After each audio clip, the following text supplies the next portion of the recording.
Hey everyone, welcome back to another video. Today I'm going to be doing one last video on Valorant Champions. I'm just going to be kind of doing a little recap of the tournament, mainly just playoffs kind of thing, and just giving a bunch of my awards like MVP, all that kind of stuff for the tournament.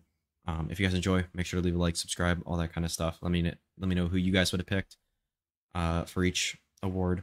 I also just want to promote future content that I'm making.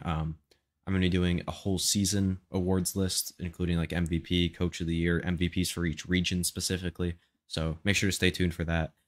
After that, I'm going to be going over my best and worst takes from the year, which should be very interesting. And then after that, we're going to be getting into rebuilding a bunch of these like mid to bad teams or just teams that might need rebuilding, and just doing like a whole mock off season for every region. So if you're interested in that, subscribe, turn on notifications, all that kind of stuff. Stay tuned for that. But yeah, without further ado, let's get right into it. So for my MVP, I think it was pretty obviously down to either something or Demon won before the final started. Like before we knew who won, it was just like, obviously you're not going to pick an MVP who didn't win the tournament unless they went absolutely crazy. But yeah, since EG had won the tournament, I'm going to give it to Demon 1. If you go and look at his playoff stats, specifically, I mean his stats normally like were pretty crazy. Like he led the tournament in rating, was fourth in ACS, second in ADR, all while playing Jet, Chamber, Astra, and Brimstone, which is just an insane like list of agents. Yeah, and this guy, he has the best aim in the world. I think I tweeted it. Like, I don't remember exactly what the tweet was, but it was something about Demon One being the best aimer in the game or even of all time. Um, he just hits every shot sometimes. Like, obviously he'll lose fights here and there, but he just seems so ready for anything that can possibly come at him. Like in this game, I don't think it will end up getting to it for this section, but there was a moment where Jing like double satcheled over his head and he turned around and one tapped him, which was just absurd. But yeah, this guy, I think everybody kind of knows now. He is possibly the best duelist in the world. I think that's fair enough to say. And yeah, he's just an unbelievable player and an insane pickup and development by Potter. And then onto my breakout player of the tournament, who, again, another pretty obvious pick in my opinion. I picked Calm, who, I mean, apart from the finals, was by far the best player in playoffs. Just he had so many insane clutches and just insane util moments. Like I remember specifically there was like a 1v2 where he literally, I think it was in this game on Pearl, he literally pulled out his shock dart and like specifically went for the shock dart kill on one of the loud players and won the 1v2 with that, which was just kind of crazy. But there were just so many moments where like stuff like that where he just like won maps for them, especially like whenever they went to the Kia Forum. I think was really when he started popping, which is why he's not my MVP. I think if he was doing this throughout the whole playoffs in every game, he would have been my MVP. Um, but he just wasn't doing it for long enough during the tournament, which kind of sucks. But he is also just an unbelievable player. Definitely has the best Sova util in the world, and I really don't think it's close. Um, it's like Potter figured something out with teaching players util, because like it's Ethan and Calm that have the best initiator util in the world, and I don't think anybody else is particularly close. Maybe Leo is in that conversation, um, but really like nobody else should even be considered in that, other than maybe Leo.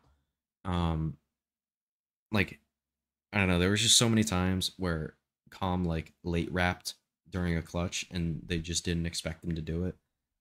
Even though he kept doing it over and over and over again and he kept getting away with it. Like I was watching Sean Garris' stream where he just every time Calm would win a clutch by a late wrap, he would play the he can't keep getting away with this thing, which was just great. And I'm really glad he kind of broke out of this tournament because he really went from like the worst initiator in America's, like widely considered, to possibly the best initiator in the world, which to me very much constitutes being the breakout player at the tournament. And last up here, we have the finals MVP, the player that performed the best in the finals and helped his team win. And I think this one objectively has to be Giacomo. This was his best game of the tournament. Every time he was on Raze during this game, he went nuclear. Like his worst map was on Ascent, and he was playing smokes on that map. But Lotus, he was the reason they won that map, I'd argue. Maybe it was because they won like so many thrifties on their defense half, you could argue, but also he went crazy on split. Like rounds like, I mean, not like this one, I guess, because they didn't win this one, but yeah, he was just unbelievable. Like, I gotta pull up the stats real quick, so give me 1 second for that. I'll pull it up on my second monitor. I mean, yeah, he dropped 85 kills in the BO5, which, like, Demon 1 dropped 101 in their previous BO5 against Loud, but that was all 5 maps. So, like, he would just need to drop 16 kills on Pearl when he's playing, I guess he's playing Astra on that map, but he's been really good on that. So I feel like he might have broken Demon 1's kill record had they played another map, which is just insane to think about. Like, he and Demon 1 combined for over 50 kills, right? No, it's 49 kills. That doesn't fit the narrative, but about 50 kills, we'll say. But yeah, rounds like this, he just went crazy. That's my Dogamo. I think he's arguably the best Raze in the world now. I think Jing was in a tier of his own, in my opinion, before this game, but he went toe to toe and probably Raze diffed Jing in this game specifically. But I still think Jing is slightly better. But even putting yourself in the same tier as Jing is kind of crazy, in your own right. So big congrats to EG. I didn't really mean to give all these awards to EG, but the names of the awards just fit. Like, I was going to do like a storyline of the event and give it to BLG, but also there's just too many good storylines to put them there. Like, you could have had Paper Rex being their last tournament with Jing. You could have had EG from Zeros to Heroes, if you want to call them that. And they're like shit talk, like villain storyline too. I mean, those are 2 storylines for the same team. You have Fnatic, whether it be the lower bracket run storyline or the fact that they won back-to-back championships going into this. Any of the Chinese teams with EG or just on their own. Loud coming in after having their like internal issues before the event. DRX and Paper X possibly giving Pacific their first trophy. Anything like that. Just, they're all good storylines. I couldn't really pick one. So, I didn't mean to give all the awards to EG, but that's just how it shook out. If you want to see me give awards to not EG players, go check out my video that'll be coming out tomorrow, which will be my full season awards list. That should be very much fun. That's not how that's said, but you get the point.